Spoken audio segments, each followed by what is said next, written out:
As the wind erodes and the water corrodes, altering everything we think we know, but we don't. It's all temporary, and it used to, but now the thought doesn't scare me or keep my feet from following one after another until I slumber. Then my mind on my feet wander and dream of people and places I'll never see again.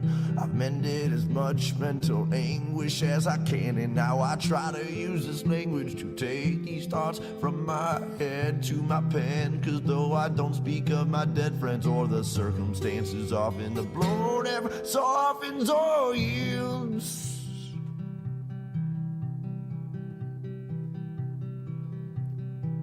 I'm in a desolate field, lonesome stargazing, night blazing, chasing traces of remembrance and reverence of relevant friends and acquaintances, and faceless and nameless names and faces. And while my mind is racing through these photo albums and quotations, all these people and places far from me, for only land and stars I see when I'm outside of the Mile High City, which is not my city, for I was born 1,000 miles northeast of there in the land of beer and lakes and pistol fire on MLK's birthday, where there is no minorities and segregation's mandatory. But that's a whole nother story altogether, and no matter the weather or hardships that any place brings, I'll still laugh when people shiver and say it's freezing, or say, hey, no, wait, I already had 18 mixed drinks, but I guess it's a Midwest thing, and I'm a mess from a dirty city and brought most of this filth I've gathered with me.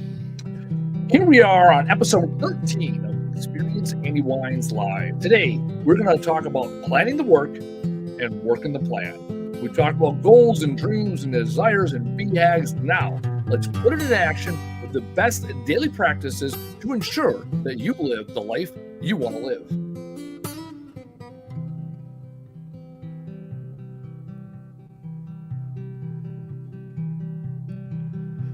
My work labors on as lovers sleep in each other's arms, remaining calm and collect. I begin my self-reflection process of redemption. Honestly, I don't know where this road leads, or if I'm even going. Could be rowing upstream, or worse, chasing my dreams to the peak, to finally be somebody doing something with what I have, rather than saying again and again that I can't and I won't anymore from this day forward. Cause Lord knows the past is set in stone, the present is yours to mold and to use for future uses. I know I'm a nuisance, I'm told, cause I'm neither young nor old, nor giant nor gnome. I don't sleep on these streets usually, though I've made thrones of my own. I don't sit well with idle hands, though don't know what to do when I'm home all alone. I'm a menace thrown from society, and as it lies to me, I'll smile silently as others do as they please. I am watching and listening, and I'm grinning all the while, cause sometimes all you can really do is smile. So as the work labors on, I'll keep on singing my songs, and this day's never done. We just keep on spinning around that sun, and well, through all these miles and trials, all I've learned to do is smile. Is to smile.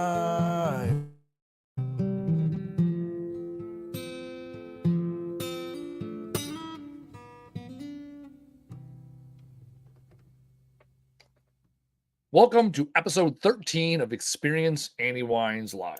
This week, we're going to be talking about planning the work and working the plan. First, let's talk about the book that governs all the things that I do here. Words Fucking Matter, available on Amazon, hardcover, softcover, ebook, and audiobook. There we go. Now we did our plug. Now we can say we are ready to get the show started. And as I was getting ready for this episode here, I was writing some notes, and I thought about it earlier today, and I still reference back to my own book to find things that are going to trigger inspiration to remind me of the way I live my life. Because really, it was a culmination of a lot of things I put together in my life and said, hey, these are the things that have served me well. And in doing so, also, one of the things that serves me well is to read and research and reaffirm things I have known in the past or thought in the past and written down, and that reaffirmation and then research sometimes to really add the validity to what I'm saying. So plan the work the plan. Here's what I love about this. When I got my first Army email, probably 15 years ago, that was my tagline: plan the work the plan.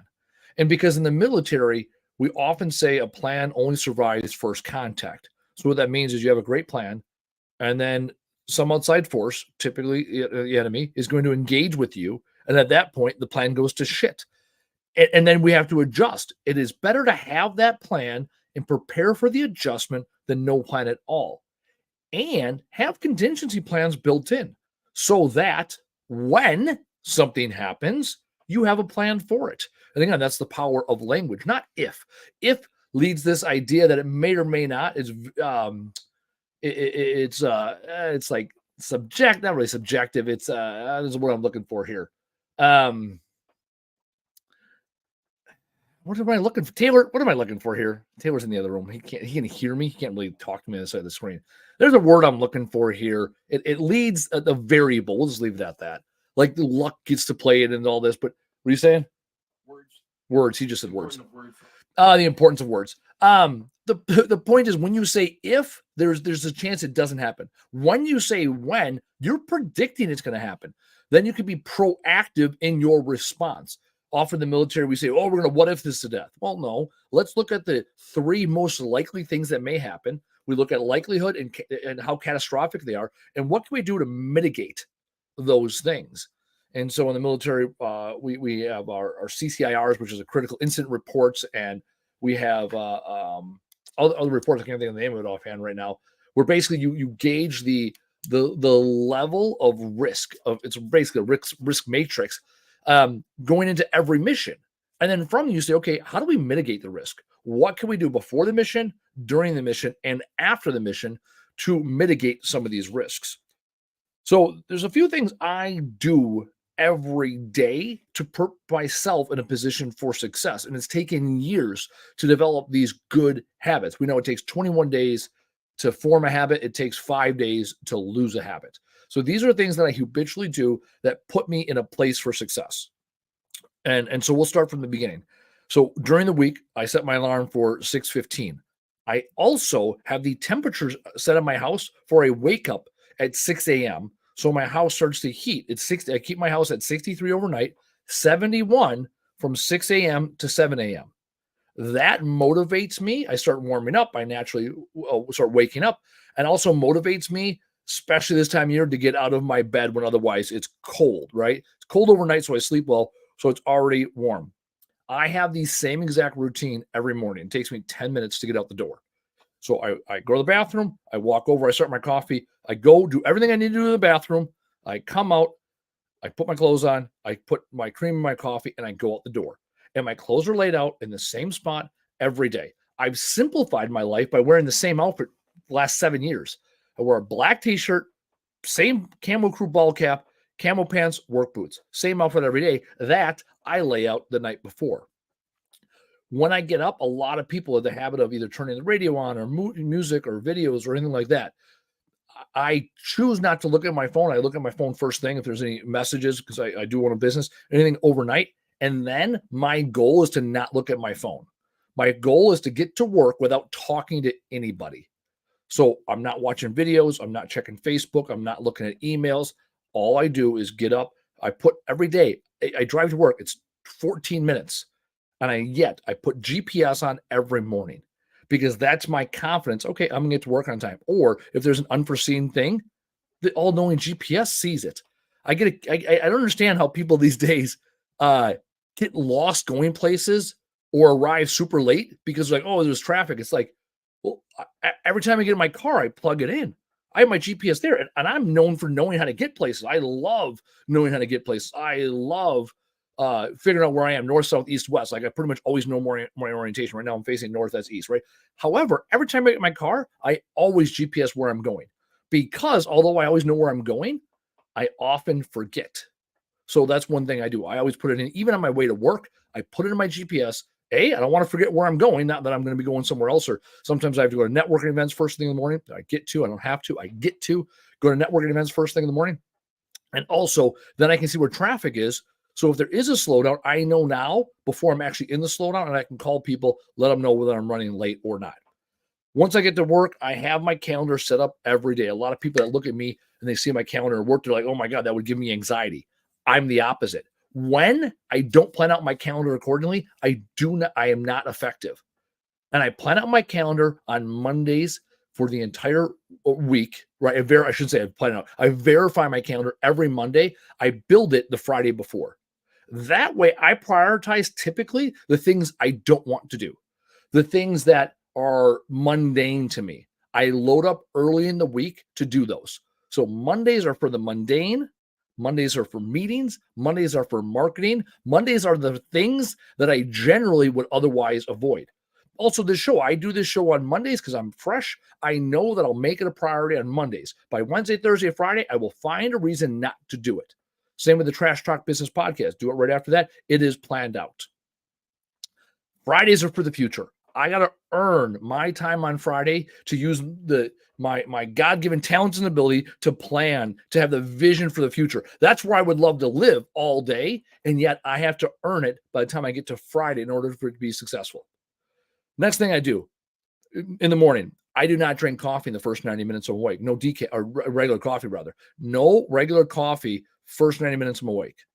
I started doing this in October. It is prevented me from having the afternoon crash that I used to have. I used to be 3 cups of coffee a day every day kind of guy. Now I make a cup of decaf every morning. Took a couple weeks to adjust because my body knows it's not getting caffeine, right? Now it's all placebo. I have 1 cup of coffee right around 8 a.m. I get up around 6:15 to 6:30, depending on the day. I have my first cup of regular coffee at 8 a.m. That's the only cup of regular coffee I have throughout the day. I also do not eat. I do not break my fast, breakfast. I do not break my fast until noon every day because there's a bunch of science behind fasting, intermittent fasting, whatever. It doesn't matter. Whatever your plan is, that's my plan. Every day, 10, 11 o'clock in the morning, I am hungry. Yesterday was Sunday. I was hanging out with my girlfriend all day. It was like 11:15. I was like, man, I'm really hungry. She had some Triscuits and guac. It was delicious smelling. I was like, yeah, I want to get that. I did not eat before noon because that's the rule I gave myself. And then I pushed myself. Les Brown, the favorite video I've ever watched, talking about how you got to be hungry. I intentionally force myself not to eat till noon because it makes me hungrier. And I'm hungrier. What I realized when I have that discipline, I'm hungrier at life. Once I get through my workday, I eat sometime after 11:30, noon, whatever the time is. It takes 16 hours from the night before. If I know I'm doing a lunch, I always do lunch around 11. We eat about 11:30, 11:45. So I'll factor that in the night before. Typically, when I eat last, based on when volleyball is and whatever, it's math. All it is math, right? Typically, I don't eat after 8 p.m. and I break my fast at noon. 16 hours. There we go. Simple math. Throughout my workday, I have periods throughout the day where I do check-ins with the guys, which reduces my anxiety of where the guys are, what are they doing.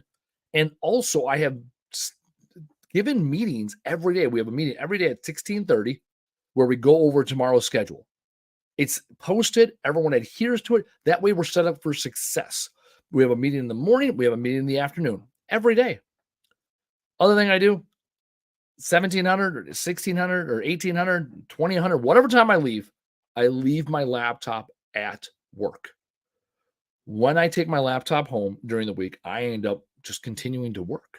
And my productivity when I'm back at home is nil. I end up just looking at the same stuff, same screens, same spreadsheets I was looking at all day, looking for a new answer, looking for something I haven't yet seen, figuring out how to solve the puzzle. And yet, what my brain really needs is rest and digestion and relaxation and time to decompress. I have to tell myself to check out. It's part of who I am. And the way I do that is I substitute bad habits like taking home my laptop, right, and working, or sitting in front of Netflix and vegging out to garbage, and I transform them into good habits. So I play volleyball 2 days a week. I go to the gym 2 days a week after work. When I do want to check out, I typically watch documentaries. So I watch a lot of YouTube. And even within YouTube, I got rid of all the political stuff. I got rid of the stuff that is pure time suck. I get rid of the stuff that gets me emotionally triggered because I'm not learning, I'm not inspired, I'm not entertained. If it's not one of those three things, it is not good input for me as I'm going through my day.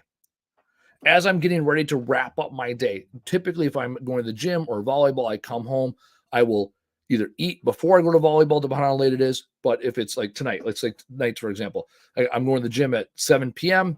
I'll get home about 7:45. I will eat and or shower, vice versa, one or the other, depending on what time it is and how sweaty I am. Really, that's what it comes down to. After volleyball, I always shower right away because I'm always sandy. I don't want to sit sand over my house because I don't have a Roomba. I ain't living that Roomba life yet. Maybe if I had a Roomba, it'd be okay walking around and get a sandy house. I don't know.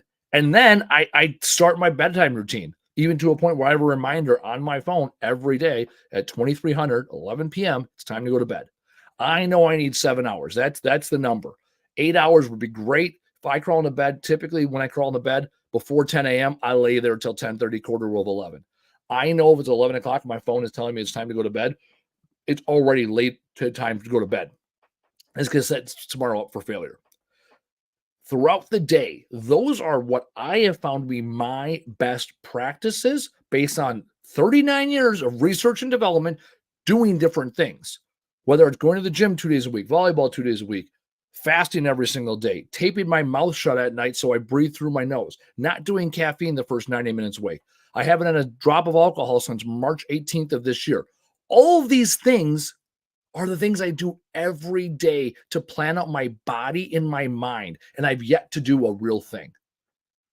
I've just spent 15 minutes talking about all the things I do to get myself prepared for the day, and I haven't worked. I haven't called a single customer. I haven't sat down with a single employee. I haven't picked up a single sofa.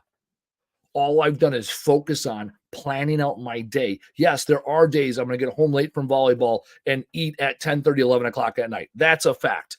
My goal is to 5 days a week go 16 hours of fasting. So if I break it twice, okay. When I find myself falling behind, slipping up in life, I look at what am I not doing? Do I not go to the gym 2 days a week? Am I taking my laptop home during the week? Because I have clearly identified best practices and clearly identified bad habits, I can now solve for X.